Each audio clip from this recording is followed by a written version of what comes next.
ഇന്നത്തെ വീഡിയോയിലേക്ക് എല്ലാവർക്കും സ്വാഗതം. ഇന്ന് മീനില്ലാതെ നമ്മൾ കൊഴുവയില്ലാതെ ഒരു കൊഴുവ കൂട്ടാൻ വയ്ക്കാൻ പോകുകയാണ് കേട്ടോ. മീൻകറിയാണ് വയ്ക്കാൻ പോകുന്നത്, പക്ഷേ അതിൽ മീനില്ല. അപ്പോൾ ആ കറി തയ്യാറാക്കുന്നത് എങ്ങനെയാണെന്ന് നോക്കാം. അടിപൊളി രുചിയാണ് കേട്ടോ. അപ്പോൾ നമ്മളിവിടെ എടുത്തിട്ടുള്ളത് കോവയ്ക്കയാണ്. കോവയ്ക്കയ്ക്ക് എല്ലാ ഗുണങ്ങളും ഉള്ളതാണ്. മീൻകറി പോലെ തന്നെ നല്ല ടേസ്റ്റുള്ളതാണ്. കോവയ്ക്ക നീളത്തിലരിയുക, ഇഞ്ചി കുറച്ച് അരിഞ്ഞെടുക്കുക, 2 പച്ചമുളക് അരിയുക, കുറച്ച് കറിവേപ്പില, ഇത്രയും മതി. അതിനുശേഷം കോവയ്ക്ക ഈ ഒരു അളവിൽ വേണം കേട്ടോ മുറിച്ചെടുക്കാനായിട്ട്. കണ്ടോ? പിന്നെ നമുക്ക് ചെറുതായിട്ട് നീളത്തിൽ സാധാരണ മീൻകറിക്ക് നമ്മൾ എങ്ങനെയാണോ എടുക്കുന്നത് അതുപോലെ ഇഞ്ചി ഒരു കഷ്ണം നീളത്തിൽ അരിഞ്ഞെടുക്കുക. കറിവേപ്പില, അത് നാടൻ കറിവേപ്പിലയാണ്. കണ്ടോ? കുത്തു പോലത്തെ കുഴപ്പമൊന്നുമില്ല കേട്ടോ, ഞങ്ങളുടെ കറിവേപ്പിൽ നിന്ന് ഒടിച്ചതാണ്. അപ്പോൾ ആ കറിവേപ്പില കുറച്ച് വേണം. അതുപോലെ തന്നെ നമ്മുടെ പച്ചമുളക് വേണം. പിന്നെ 1 കപ്പ് തേങ്ങയാണ് എടുത്തിട്ടുള്ളത്. തേങ്ങ അരച്ച കറിയാണ്. തേങ്ങ അരയ്ക്കാതെ വെച്ചാൽ അത്ര ടേസ്റ്റ് കിട്ടില്ല. അപ്പോൾ അതിലേക്ക് മഞ്ഞൾപ്പൊടി ഇട്ടു. പിന്നെ നമുക്ക് ആവശ്യമുള്ള കാശ്മീരി ചില്ലിയോ മുളക് പൊടി ഇടുക, അല്ലെങ്കിൽ എരിവുള്ള മുളക് പൊടിയാണെങ്കിൽ കുറച്ചിടുക. കാശ്മീരി ചില്ലി ലേശമിട്ടാൽ നല്ല കളറ് കിട്ടും. പിന്നെ അതിലേക്ക് നമ്മൾ മല്ലിപ്പൊടിയാണ് ചേർക്കുന്നത്. മല്ലിപ്പൊടി ചേർക്കണം, എന്നാലേ സ്വാദ് കിട്ടുള്ളൂ. ഒരു 1.5 ടീസ്പൂൺ മല്ലിപ്പൊടി ചേർത്തിട്ടുണ്ട്. ഇതെല്ലാം കൂടെ നന്നായിട്ട് അരയ്ക്കണം. മഷി പോലെ നമുക്ക് അരച്ചെടുത്തിട്ട് വരാം. സാധാരണ മീൻകറി എങ്ങനെയാണ് വെക്കുന്നത്. അപ്പോൾ ഈ സമയത്ത് എൻ്റെ വീഡിയോ ലൈക്ക് ചെയ്യാൻ എല്ലാവരും മറന്നു പോവുകയാണ് കേട്ടോ. അപ്പോൾ ഒന്ന് ലൈക്ക് ഇപ്പോൾ തന്നെ ചെയ്താൽ ലൈക്ക് ബട്ടൺ ഒന്ന് അമർത്തണേ. അതുപോലെ തന്നെ ആദ്യമായിട്ടാണ് കാണുന്നതെങ്കിൽ നിങ്ങളൊന്ന് സബ്സ്ക്രൈബ് ചെയ്തേക്കും കേട്ടോ. പിന്നെ നമ്മൾ 2 കഷ്ണം കുടംപുളി വെള്ളത്തിലിട്ട് വെച്ചിട്ടുണ്ട്. കുടംപുളിയാണ് അത് നമ്മൾ വെള്ളത്തിലിട്ട് വെച്ചു. നമ്മുടെ ചട്ടി ഇതവിടെ ചൂടായി വന്ന് വെളിച്ചെണ്ണ ലേശം ഒഴിച്ചു. അപ്പോൾ വെളിച്ചെണ്ണ ഒഴിച്ചപ്പോൾ അങ്ങോട്ടേക്ക് മാറിപ്പോയി, ലേശം താഴെ പോയി. എന്നിട്ട് അതിലേക്ക് ഇഞ്ചി വഴറ്റി, അതുപോലെ തന്നെ പച്ചമുളക് ഇട്ട് വഴറ്റി കഴിഞ്ഞു.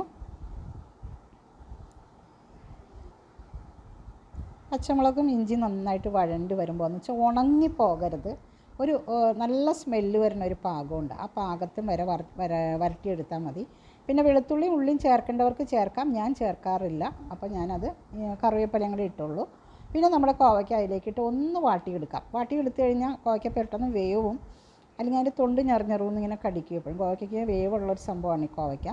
ഒന്ന് പതുക്കി ഒന്ന് വഴറ്റി അതിനകത്തേക്ക് ലേശം ഉപ്പും കൂടെ ഇട്ടിട്ട് നമുക്കൊന്ന് വാട്ടിയെടുക്കാം. അപ്പോൾ വാട്ടിയെടുക്കുമ്പോൾ നല്ലൊരു സ്മെല്ല് വരും കേട്ടോ. നമ്മൾ ശരിക്കും മീൻകറിയോടെ ഇതുപോലെ തന്നെ സ്മെല്ല് വരും. ഇത് ശരിക്കും ഈ മീൻകറി വയ്ക്കുന്ന ചട്ടി തന്നെ ആവണം, എന്നാലേ സ്വാദ് കിട്ടുള്ളൂ. വേറെ പാത്രങ്ങളിൽ വെച്ചാൽ അത്രയും രുചി കിട്ടില്ല.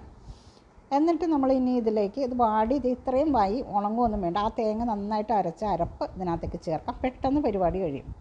കണ്ടോ? അരപ്പ് ഇതിനകത്തേക്ക് ചേർത്ത് ഒന്ന് വഴറ്റിയ ശേഷം ആവശ്യത്തിന് വെള്ളം ഒഴിച്ച് മീൻകറിയുടെ എല്ലാ പാകത്തിന്, നിങ്ങൾക്ക് എത്രത്തോളം വെള്ളം വേണോ അത്രയും പാകത്തിന് ചേർത്തെടുക്കുക. വെള്ളം ചേർത്തെടുക്കുക. കണ്ടോ? ഈ ഒരു പാകമല്ല, കുറച്ചും കൂടെ ഞാൻ വെള്ളം ചേർക്കും. തിളച്ചൊന്ന് വറ്റണമല്ലോ. അപ്പോൾ ഇനി ലേശം വെള്ളം കൂടെ ഒഴിച്ച് നമ്മൾ ആവശ്യത്തിന് ഉപ്പ് നോക്കിയിട്ട് അതിലേക്ക് നമ്മുടെ പുളി 2 ചുളയാണ് ഞാൻ എടുത്തിട്ടുള്ളത്. 2 ചുള വലുതായിട്ട് തന്നെ ഇടാം, കാരണം ഇതിനകത്ത് പുളി കൂടിപ്പോണ ഒരു സമയത്ത് അത് നമുക്ക് എടുത്ത് മാറ്റാനാണ് ഞാൻ ഈ വലിയ ചുളയായിട്ട് തന്നെ ഇട്ടത്.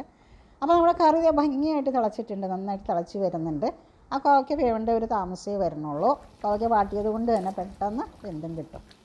കറി എന്ത് ഭംഗിയായിട്ടിരിക്കുന്നതെന്ന് നോക്കിയിട്ടുണ്ടോ? നല്ല ചെമ്പാവരി ചോറോ അല്ലെങ്കിൽ വെള്ളച്ചോറ് ഇഷ്ടമുള്ളവർക്ക് അതിലേക്കൊക്കെ ഒഴിച്ച് കഴിക്കാൻ നല്ലതാണ്. മീനില്ലാന്ന് ഓർത്ത് ആരും സങ്കടപ്പെട്ടിരിക്കേണ്ട സമയത്ത് ഇത്തരം കറികളൊക്കെ വെച്ച് നോക്കാം. നല്ല മീൻകറിയുടെ അതേ ആ ചാറിനെല്ലാം ആ ഒരു രുചിയാണ്.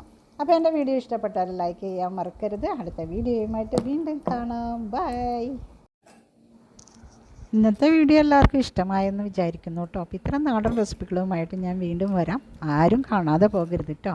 കണ്ടവരൊക്കെ ഒന്ന് ലൈക്ക് ഇട്ടിട്ട് ഒന്നുകൂടെ ഞാൻ പറയുകയാണ്, ഒന്ന് ലൈക്ക് ഇട്ട് സപ്പോർട്ട് ചെയ്യണേ. അതുപോലെ നിങ്ങളുടെ നാടൻ ഫുഡ് ഇഷ്ടമുള്ളവർക്കൊക്കെ ഒന്ന് അയച്ചു കൊടുക്കുക കേട്ടോ. അപ്പോൾ ഞാൻ നിങ്ങളുടെ കനക പിള്ളൈ, സ്നേഹത്തോടെ നന്ദി.